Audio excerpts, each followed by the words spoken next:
tell her, honey, when I go out, I would like you to call me, check on me. I don't like it because I don't feel loved. I don't feel like this. You should communicate that. Yeah. But a lot of people don't communicate it. They will keep it in their head. It's true. I think during the dating stage, we need to be able to tell each other what we want from Exactly. one another. We need to express our feelings. Oh, I would want you to do this for me when I go out. Or I would want you to compliment me. Welcome to Ray Talks Podcast, a podcast that reflects on the global Ghanaian society, the people and their lifestyle. With your host, Raymond. We are happy to have you join us.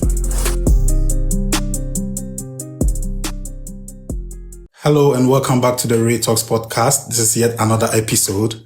And as usual, I'm your host, Raymond, or you can call me Ray. And I'm here with my guest, Miss Maya, Sikapa, and Jess. Miss Maya, as you know, is my right-hand person.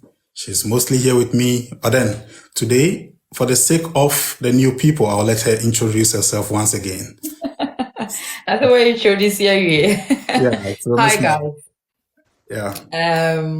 I'm Maya, but you can call me Maya. Great. Nice to meet you. Nice to meet you too, Jess. So, Jess. Oh, sorry. Hi, I'm Jessica, and I'm from London. Great. Yeah, so welcome back. We were on some 2 weeks break, and then we just resumed today. Anyway, so tonight we're going to talk about relationship. We are talking about relationship. I mean, it's something that we keep hearing over and over again. Relationship, this, that. It means we can't do without it. It's part and parcel of us, whether we like it or not. And this is why we decided to talk about it tonight. Yeah. So without much ado, I think I'm going to start with Miss Maya. It's been a while since you talked here. So, yeah. So Miss Maya, speaking of relationship, yeah. How do you think when it comes to communication, like barriers in communication, how do you think we can overcome these barriers? It's all about listening. You need to listen to your partner. So communication wise, you need to have you need to stop and listen. If one is talking now, the other has to pay attention. The other has to stop and listen to whatever that the person is saying. This is one of the things that we can literally adapt to break the barriers, because without that, it's going to be like we'll be talking over each other all the time. And whatever that is being said, will not be followed, will not be listened. There'll be no understanding. So we all need to stop and listen to each other. Okay, great. So, Jess, I'll do with the ladies first. Jess, talking about understanding, someone might be making sense, but then you could misunderstand the person or misinterpret the person, and that brings about also some kind of conflict between you two. How do you think these things can be solved? Oh, talking about like just what you said before about misunderstanding and interpretation. I think talking to someone most of the time is solely based on interpretation. You can explain anything you want to anyone, but if they're not interpreting you correctly, it's hard to communicate something to them. So I think in a relationship, as Miss Maya said, communication is like the basis, the beginning, the start. If there's no communication, there's nothing, because a lot of things can be misinterpreted. And there's a lot of difficulty, I think, in relationships when people are trying to get things across. People tend to listen to answer, not listen to actually listen to the point that you're trying to make. So if you're in a relationship with somebody and you get into a difficulty in communication, whether it be argument, whether it be any type of thing that happened that will cause a miscommunication. I think when you're communicating with someone, you need to listen just to understand their point of view and not listen to reply back. Because when you're speaking to somebody and you're telling them something, they're listening to you, but they're listening to what answer they're going to give you. So they're thinking about that in their head instead of listening to really deeply understand your feelings and how you feel. So I think like that's the basis of communication that I can input. Or he Great. That's comes. nice. So just talking about communication, I remember because I did write something down, and it's about how sometimes, most of the time in relationships, it's the problem versus you two, not you two versus the problem. Not the problem versus you two, not you two against the problem, if that makes sense. So sometimes people have issue, and instead of communicating, they're communicating against themselves and not communicating each other to try to resolve the issue. So let's say it's about money, how much you spend money, and not even how much you spend money. Let's say it's about a big situation that's happening at home, and instead of talking about the situation and ways to resolve it, they will be bringing it up each other's faults and what they did to make that situation happen instead of resolving the situation. So I think that's also like a good understanding when it comes to communication, is that sometimes when you're communicating, it's not about the problem. Most of the time it's you two against the issue. And that's a lot of major reasons why, communication becomes a problem in relationships. I just wanted to add that. Okay. I think that was a very good addition. Things that really bothers partners in a relationship. Another thing is insecurity. And it's like, I think most of us here can really attest to this. What do you think can cause insecurities, Miss Maya? What do you think brings about insecurities in a relationship? I would say when there is no trust in the relationship, when there's lack of trust in the relationship, that is the biggest thing. It brings insecurities between the couples. Assuming, say, Abia, me and Ray doesn't trust me to a certain extent or to a certain point. Everything that I do, he's got doubts. That can really bring a big problem. It can create a whole lot of issues in the relationship. It's, insecurities is one of them. And also having low esteem is also one big thing. Okay. So, Jess, what can you add to that? I think when we talk about insecurities, I always say something like all the time, especially to people I know that are getting into new relationship, is if you have not fixed yourself and looked at your insecurities, you cannot get into a relationship, because getting into a relationship, especially when it's matters of the heart, really brings out, behaviors that you didn't even know that you harbored. It brings out, I guess, the negative and positive sides of you, because you're with somebody that's you love and you care about. So they're going to bring out the worst and the best in you. So I always say it's important that you fix the things that you are uncomfortable with, the things that if you look at yourself in the mirror, not just, I think a lot of people think insecurities sometimes is to do with physicalities. It's not always physicalities. Sometimes people are dealing with emotional insecurities, financial insecurities as well, and a lot of other insecurities. And I think, when it comes to relationship side, I think being able to not be insecure in a relationship is fixing yourself first. So certain things like self advocacy, so being able to look at yourself, like I think being positive mindset, not being too overbearing to yourself, like giving yourself break, understanding that you're only human as well. You can only do certain point. And so when you're getting with somebody, if you think that, oh, if this person looks at, if I don't have bum, for example, and this person is going to look at girls with bum, am I going to feel a certain type of way? No, they know you don't have bum when they got with you. So why should you feel any type of way? They know, before somebody gets with you, a girl or a woman or a man, they look at the things you have and what you don't have.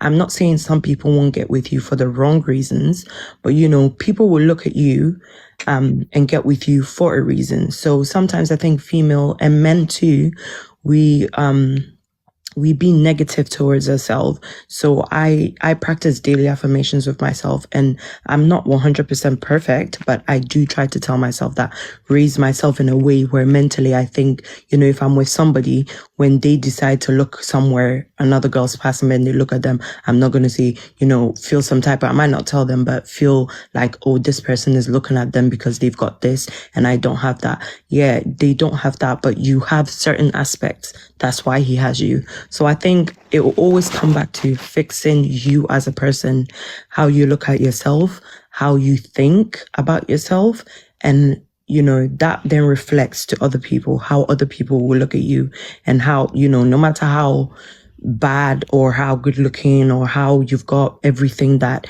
any man wants, it's always about how you look. That's why, some girls, sometimes they are so beautiful. Other people look at them and they think, wow, this person is so beautiful, but they don't feel like that because they haven't, they don't have that affirmation with themselves. They don't have that positive reinforcement with themselves all the time. So yeah, that's what I can add.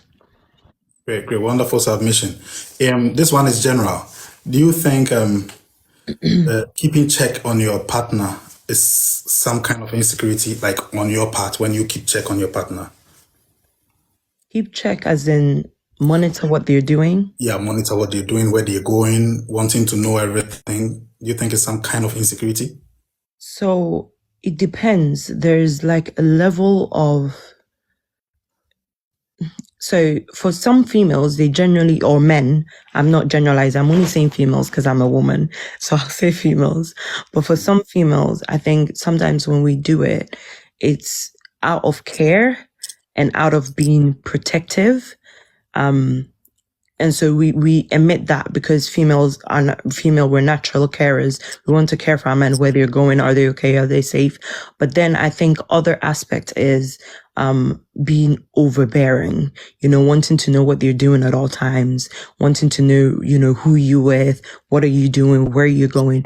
That is insecurity, because you don't feel safe that whatever that you have, you think another woman will be able to get that man, or as a man, you think another man will be able to get that woman. You're not secure in yourself to know that this person, I can let this person go clubbing and come back. She can wear whatever she wants. And I think that's also another thing for men as well. Like, and I always say this, I'm not saying let your woman dress anyhow, but letting your woman be comfortable in herself, because the way you saw her, she was how she was. You saw her and you thought she was beautiful. So she should keep that same, confidence, that same love, and she should go out. But then I think some people will be like, no, other men will see what I'm seeing, or other women will see what I'm seeing. But I think that's like a plus. Other women get to see what I have, which is amazing. They get to appreciate that. But I think it's insecure to then control what the person is doing, where they're going. I think it can be overbearing, especially for people who don't like being restricted. It can be a lot. So yeah, it can be a certain aspect of insecurity, but not all the time. Miss Maya, what can you add to it? I saw you nodding your head a lot. What do you want to add? What Jess said, when you overdo it, that is when it becomes very unbearable, and that is where the insecurity is. Like we women, when we love, we care. We will call you, check on you. Have you eaten? What are you doing? Yeah, we don't want to overdo it. Okay. But when some men, let me put it that way, let me not generalize it and say men, but when some men do it, it becomes too much. They want to know every single thing that you're doing. Who you're talking to, where are you, who is there with you, or like, it's just too much. Okay, so there was this story about a lady, a married woman. She was complaining that the husband doesn't keep check on her. Like, even if she would go out with friends and stuff like that, the husband is not even asking, when are you coming back? Where are you? And all that. The husband has been that way since. And she thinks the husband doesn't love her. But probably that's the nature of the husband. I think people don't want to give other people pressure. They don't want to restrict other people, and that's like their nature. But once this woman comes out to say the husband doesn't care or love her, do you side with her, or you think the husband doesn't want her to feel insecure, or he himself doesn't want to be insecure in that way? I feel like if you do care about somebody, when they tell you they're going out, at least just check on them, not constant. At least, I'm just checking to see if you're okay, if you're safe, if everything is going on well with you. To me, I don't see any problem with that. But when it becomes every minute you calling, you messaging the person, that is where the insecurity comes in. Once you check on her, I think it's okay. from what I'm hearing, like especially you saying that it seems like it's his nature, but I think, and this is like a very good example what you just said. From the dating aspects, this is something that the woman should have communicated, told them that, when I go out, I would like, because men are very, and I'm sorry if some men find this offensive, they're very teachable. They're very teachable. If you tell them what you would like, they will do it. If you tell them how you would like certain things, they will do it. It might take a little bit of time, but they will learn to do exactly that. And I think, from her perspective, I don't think so much, because obviously he's ended up marrying her, so she values her in some sort. But I think it's the point where it should have been communicated to the woman that, like, maybe, honey, I would like you to check on me when I go outside. I feel a little bit unloved, or, a certain thing. Because to the man, he might think, I'm giving my wife freedom. I'm giving her a little bit of, because she's still mine, but I'm giving her a little bit of like, do what you want. And I can relate to that because I'm very reserved. I'm not the type, if I'm in a relationship, I'm not going to be calling your phone. Where are you? Where are you? Some people might say, maybe it's because, people will take things the wrong way and say it's because she's seeing somebody else or she's doing other things. No, I just think it's very good to let people go. And if it's yours, it should naturally come back. If they go and they don't come back, that means at some point they would have left you anyway, So I think it's very good to put that. And I'm not living in la la land. I know the reality of things in life that, somebody can take away things. But I think it's also a very negative mindset to live with and say, this person should when they go out all the time, they should check on me all the time. The husband could have been thinking, well, she's my wife. I don't want to be overbearing and be calling her phone, asking her where she is. She left my house. I know where she's going. She will come back to me, But to the woman, she doesn't feel like that. This is where communication comes in. You should tell her, honey, when I go out, I would like you to call me, check on me. I don't like it because I don't feel loved. I don't feel like this. You should communicate that. Yeah. But a lot of people don't communicate it. They will keep it in their head. It's true. I think during the dating stage, we need to be able to tell each other what we want from exactly. one another. We need to express our feelings. I would want you to do this for me when I go out. I would want you to compliment me. I would want you to appreciate me all the time. It works in both ways. It's not just the man complimenting or appreciating you. It's you, the woman, also complimenting and appreciating what the man is doing for you. So the beginning of the relationship, if all these are not communicated, that is where one person will feel like, I'm not being loved. I don't feel loved that much. So I think it all comes down to the communication aspect and putting down the things that you want from the beginning of the relationship. A lot of people are not doing that these days. When it comes to dating, the important questions are not being asked. They just think it's all about, sex, going out to eat, instead of sitting down and really communicating what we want in life. And also, I was going to say, certain words I was going to say just left my head, but basically how when you're in a relationship with somebody, yeah, I just remembered, you're coming from two different households. You don't know each other. You've lived a completely separate lives. So it's two experiences, different experiences coming together as one.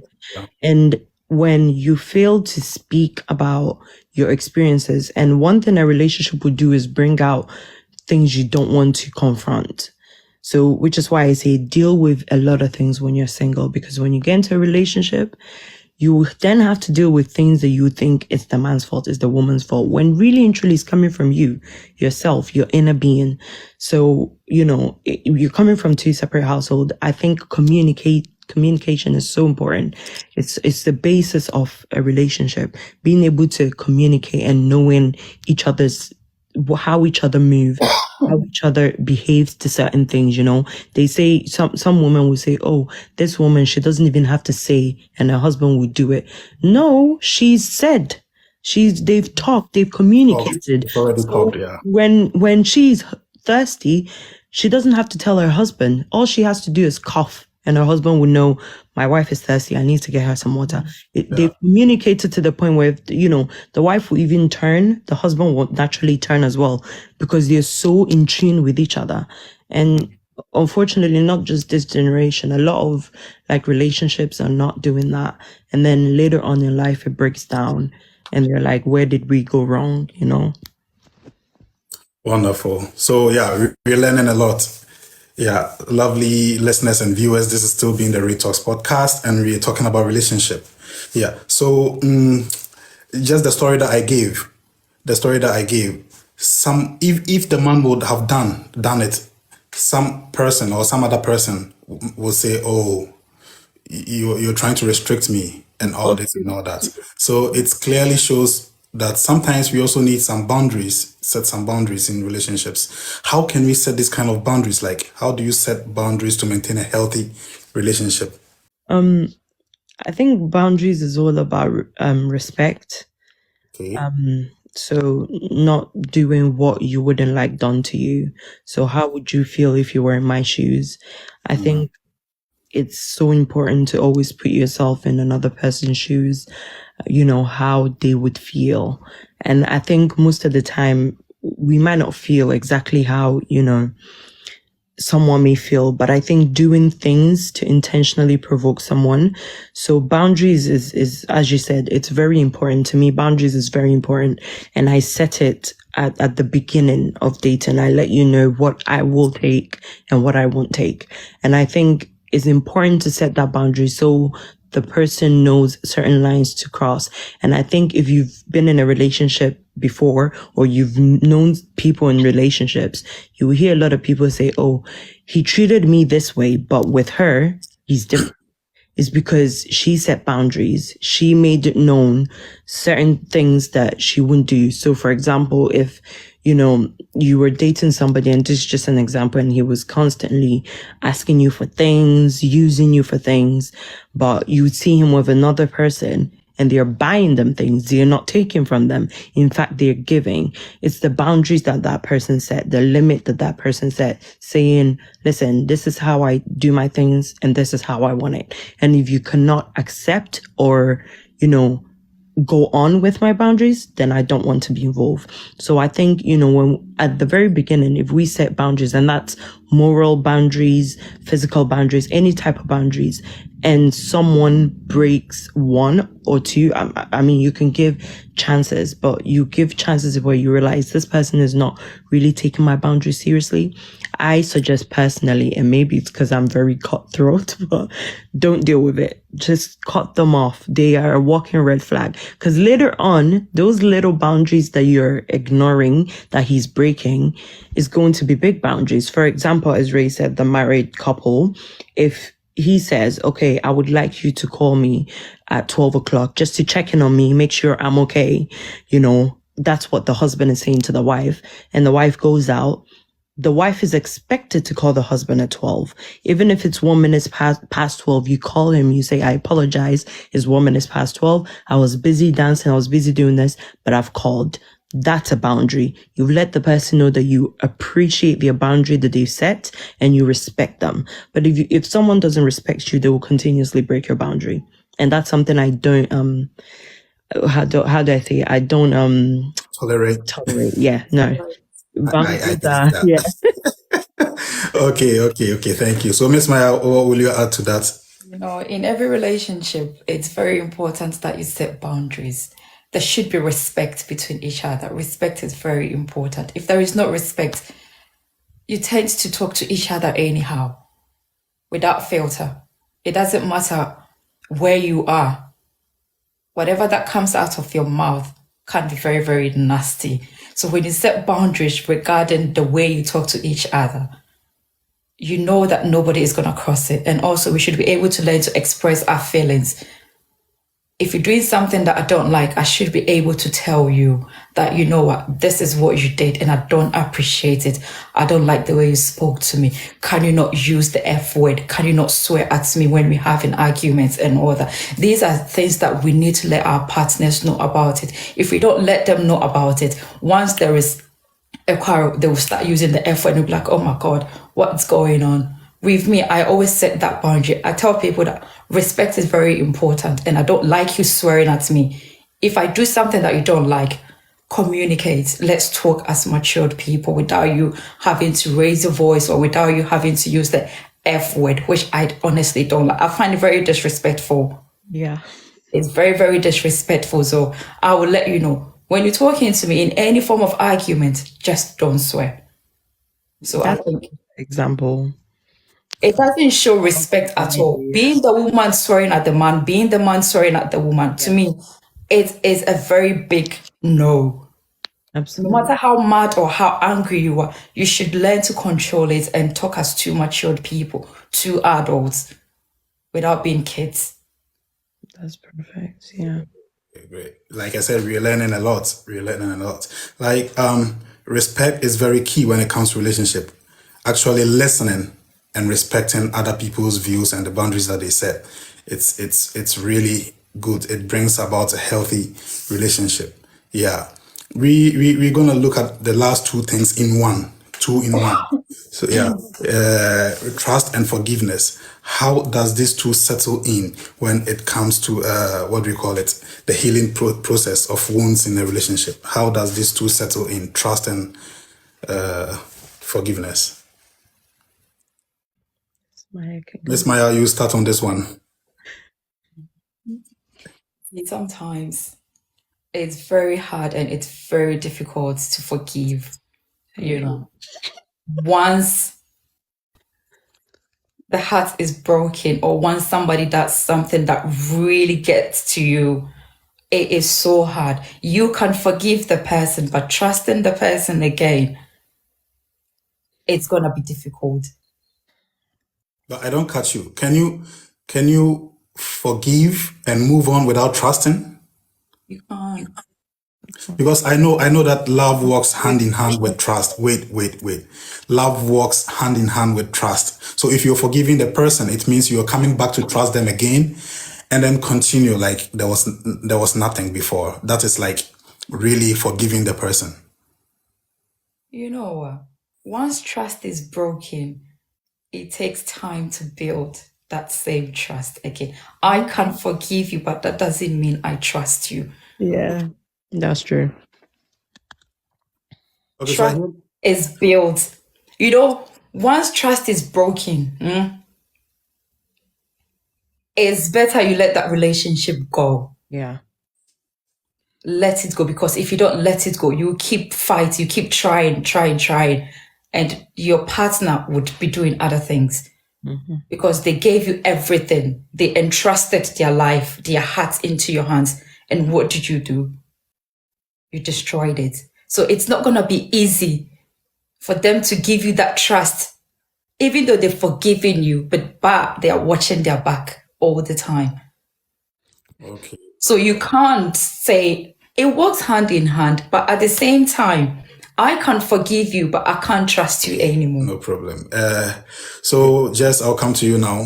What will you say to that? So basically, I'll use the perfect analogy or example. Trust is like, so trust is basically, and I think the perfect, because my mom always uses this analogy, and I always say like it's the perfect analogy. So it's like a glass.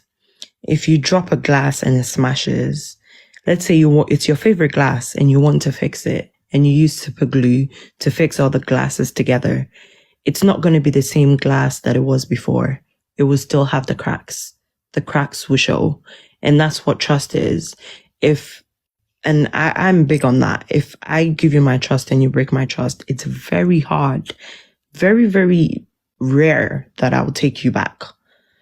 I wouldn't do it because I just won't have the same trust for you. I just won't have the same like mindset for you. My mind won't be clean because it's something I'm working on, forgiveness, because I don't forgive easily.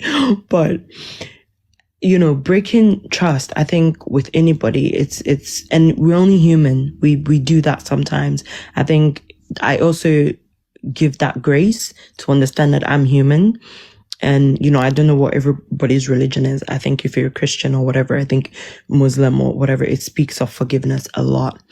And so I try to add that, but as I said before, trust is like a glass, you know, once it smashes, if I give you my trust, if I hand you a glass, it's beautiful, but you drop that glass and it smashes. Even if you fill the glass with water, it's going to come out of the sides because the cracks are showing.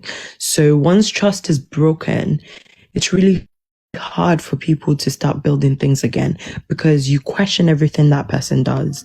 If that person says they're going for a walk, are they actually going for a walk? Are they actually going for a walk, or are they going on a walk to make phone calls?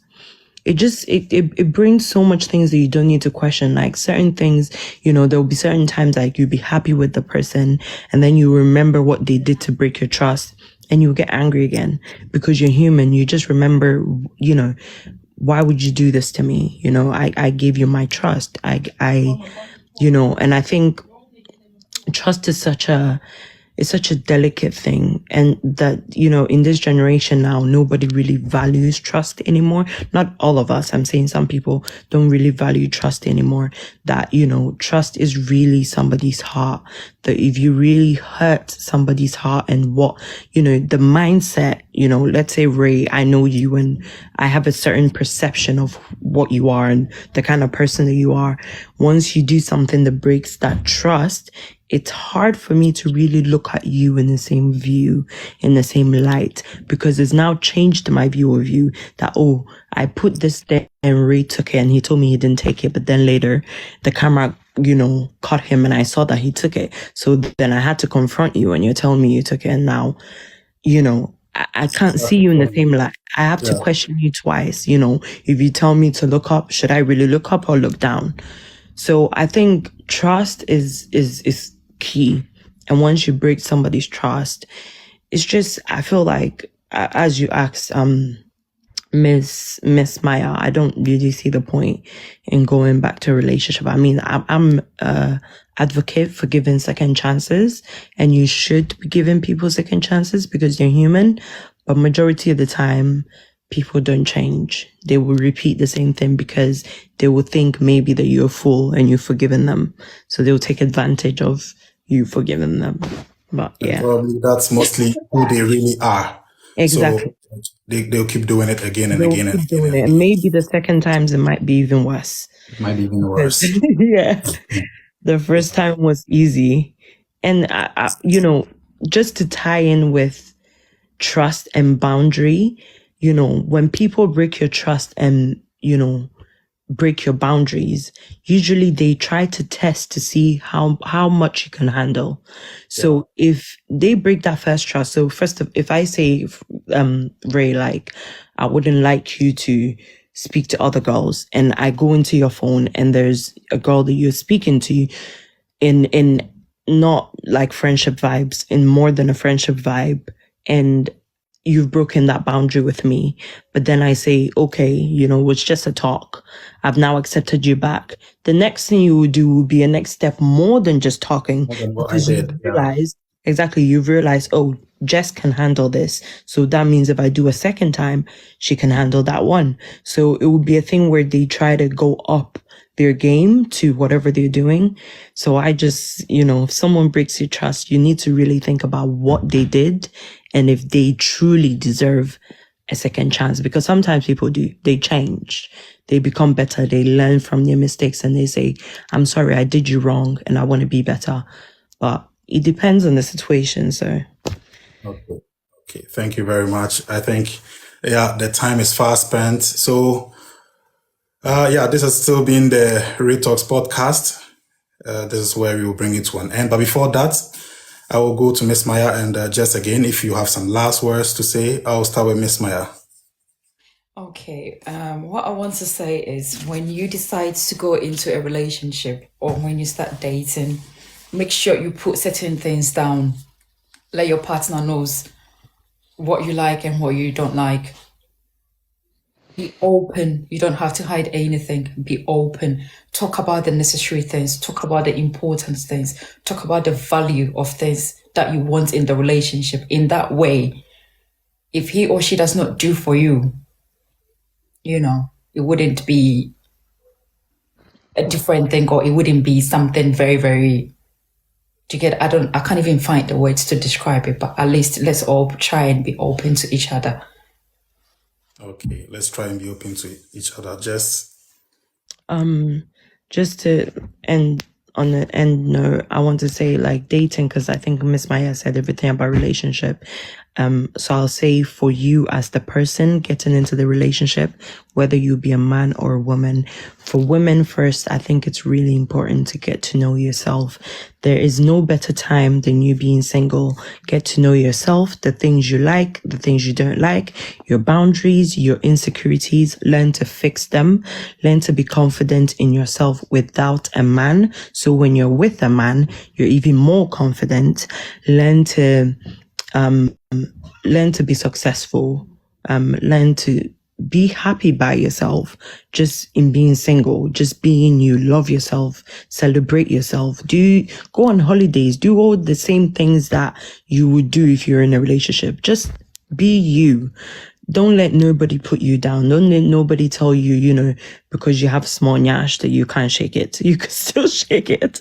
Just because, you look a certain way that you're not pretty. You are still pretty. Don't let nobody put you down, because there's somebody for everybody. And for the men, I really like, especially for men who are trying to getting into their early 20s, late 20s, it's important because men are hunters, and most men are hunters and providers. They always want to provide and lead. You need to be secure in yourself financially, emotionally. You need to be secure. Think about a lot of aspects, the kind of woman that you want, the kind of woman that you want to attract. Don't let physicalities lead you. Don't let beauty lead you. Don't let financial gains lead you. You need to be emotionally aware of the kind of woman you're picking, because the woman that you're picking is going to be the mother that's going to train your daughter. So think about it that way. So that's the end. That's what I would like to say. Thank you. Thank I you just very want to much. add something here. And also, we shouldn't be scared, to voice out. Okay. Don't be scared to voice out at all. Because sometimes with me, I come across as people say, oh, she's just too feisty. I come across as a feisty person. Not that I am feisty, but I voice out. I'll voice my opinion out to let you know that no, that is no. So we shouldn't be afraid. We shouldn't be scared to voice out our opinions. Exactly. It's all about being confident in your own self, and always in a polite way. I mean, yes, in a polite way, not in a rude way. Yeah. Great. I came and I learned a lot. I thank you all for teaching me tonight. I guess everyone that's listening and watching also learned a lot. Yeah, so this is where we will bring it to an end. You can follow this podcast on Google Podcast, Apple Podcast, Amazon, as well as Spotify. It's also available on YouTube. Yeah, you can always follow us. When you look on my bio page, you can see the links to all these platforms, and then you can listen and enjoy. Share it to your friends and family as well. I hope to see you all next time. Thank you for being a part of this episode of the Ray Talks podcast. Kindly support us by subscribing and sharing to family and friends. See you next time.